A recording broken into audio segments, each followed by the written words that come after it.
y a deux faces de la même pièce. Il y a une Pologne qui essaye d'être diplomatiquement correcte vis-à-vis de ce qui s'est passé pendant la Shoah. Mais à l'intérieur de la Pologne, c'est complètement différent. C'est une lutte terrible entre des mouvements antisémites très forts, aidés par l'Église catholique et d'autres, contre des Polonais qui sont honnêtes et qui veulent dire qu'est-ce qui s'est vraiment passé avec les Polonais pendant la guerre. Nous avons le plaisir d'être en ligne avec Shlomo Balzan. Shlomo, bonjour, Boker Tov. Boker Tov, bonjour. Alors, je voulais vous solliciter ce matin parce que vous êtes un peu notre expert concernant les relations entre Israël et la Pologne. Et ces relations se sont apparemment, on va dire, tassées ces dernières semaines après une visite du ministre israélien des Affaires étrangères, une rencontre avec son homologue polonais. Mais il y a toujours des tensions au niveau des historiens. Et on a remarqué une information hier concernant plusieurs centaines d'universitaires israéliens qui ont condamné le positionnement du gouvernement polonais envers une historienne de la Shoah qui s'appelle Barbara Engelking, qui avait elle-même déclaré que les Polonais avaient échoué pendant la Shoah. On peut supposer que ça n'a pas fait plaisir au gouvernement actuel en Pologne. D'abord, expliquez-nous qui est Barbara Engelking. Alors, Barbara Engelking est une historienne de la Shoah, une historienne en général et une historienne de la Shoah. Elle a créé à Varsovie un musée de la Shoah concernant le massacre des Juifs pendant la Seconde Guerre mondiale. Elle a écrit beaucoup de livres et notamment elle a écrit un livre qui concerne l'attitude des Polonais pendant la guerre vis-à-vis des Juifs. Et là, elle dit effectivement ce que vous avez dit, que son titre, c'est que la Pologne a échoué et que la majorité des Polonais n'ont pas tellement été gentils et aider les Juifs. Et elle révèle des tas de choses qui créent un scandale nouveau en Pologne. C'est pas nouveau, le scandale existe depuis très longtemps. Il faut comprendre que il y a deux faces de la même pièce. Il y a les rapports de la Pologne avec le monde entier, et notamment avec Israël, qui est plus diplomatique et pour mille raisons de politique générale et de considération internationale de la Pologne.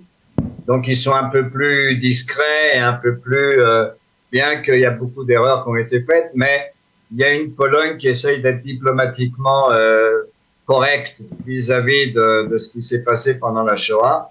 Mais à l'intérieur de la Pologne, c'est complètement différent. C'est une lutte terrible à l'intérieur de la Pologne entre des mouvements antisémites très forts, aidés par l'Église catholique et d'autres, contre des Polonais qui sont honnêtes et qui veulent dire qu'est-ce qui s'est vraiment passé avec les Polonais pendant la guerre. Et Barbara Engelking, elle dit vraiment, faut pas se faire d'illusions. Pendant la Seconde Guerre mondiale, la majorité des Polonais, à part une minorité, il y a à peu près 7300 Juifs parmi les nations polonaises, ce qui est beaucoup. C'est le plus grand nombre de Juifs dans le monde entier. Il y a 27 921 Juifs parmi les nations et à 7300 Polonais, c'est le plus grand nombre. Mais d'un autre côté, le nombre de Juifs dénoncés, poursuivis par les Polonais, même massacrés par des Polonais, comme au village de Jababne. Même après la Shoah. Jan Gross a écrit un livre là-dessus qui s'appelle « Les voisins », comment des voisins ont brûlé dans une grange les Juifs du village. Et ça, c'est... Donc, la Pologne intérieure, non diplomatique, non internationale, il y a un renouveau de l'antisémitisme extrêmement fort. Et il faut souligner que parmi les institutions, où je parlais des universitaires israéliens, mais il y a des institutions israéliennes comme le Yad Vashem, où vous êtes vous-même guide, qui ont protesté contre les attaques proférées par le gouvernement polonais contre cet universitaire. Oui, il y a eu des plaintes. Pourquoi? Parce que il y a un ministre polonais qui pense dénoncer en justice Barbara Engelking Et donc, peut-être qu'il y aura un procès contre elle, et ça pourrait être un scandale. Mais il y a beaucoup de petits scandales, entre guillemets, je m'excuse du mot petit. Par exemple, dans le village de Markowa, où il y avait une famille polonaise, la famille Ulma, qui a sauvé la famille Goldman, et ils ont été massacrés et dénoncés par les voisins polonais. Et aujourd'hui, il y a un musée dans la petite ville de Markowa en l'honneur de la famille Ulma. Et tout d'un coup, dans ce musée, il n'y a aucune notion de qui a dénoncé la famille Ulma et la famille Goldman qui étaient cachés chez eux. Et c'est-à-dire qu'il y a vraiment deux faces. Une volonté de réécrire l'histoire. Et une Pologne intérieure qui est vraiment pas très sympathique en ce moment. Et la tendance, d'après ce que vous savez, parce que vous avez des amis sur place, des amis historiens, la tendance, elle est un renforcement, on va dire, des antisémites, de ceux qui dénoncent le rôle Oui, absolument. Beaucoup de gens avec qui je travaille là-bas sont un peu inquiets, sont même très inquiets, ceux qui travaillent avec nous. Je suis en Pologne la semaine prochaine avec un groupe du consistoire de Strasbourg, un groupe de rabbins de Strasbourg que je dois guider.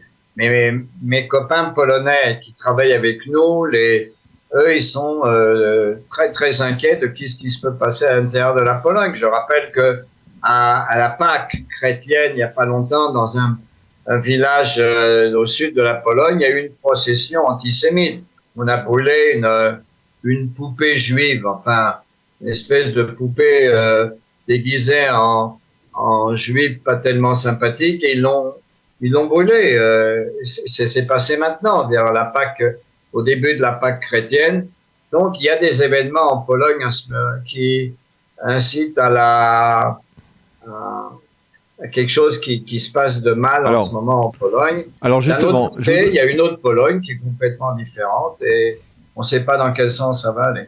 Alors, je parlais tout à l'heure de Eli Cohen, le ministre israélien des Affaires étrangères, qui lui apparemment a officialisé l'annonce concernant la reprise des voyages de la mémoire des jeunes Israéliens, mais on a parlé d'une sorte de compromis qui obligerait de facto ou contraindrait les groupes israéliens à passer dans des sites qui seraient dirigés ou en tout cas guidés par des guides polonais. Est-ce que vous pouvez nous éclaircir ce point-là? Est-ce qu'il y a véritablement une sorte de volonté de la Pologne de faire passer son narratif même aux jeunes Israéliens?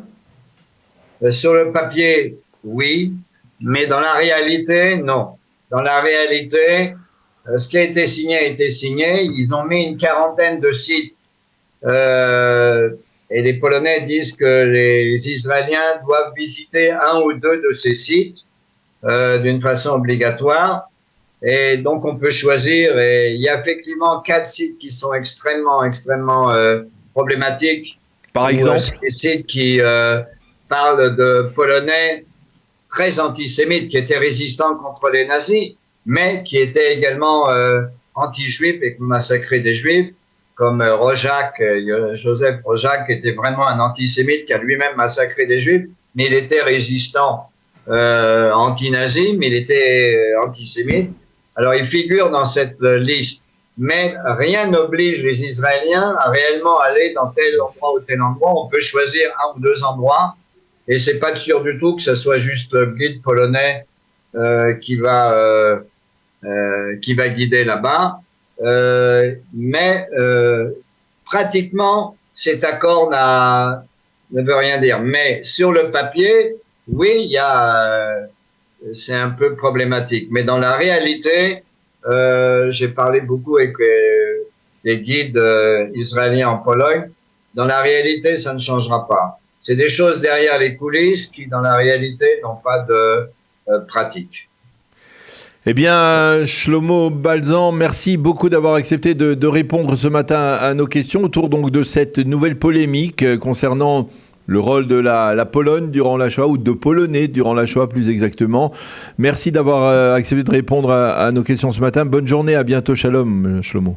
Shalom, bonne journée, merci.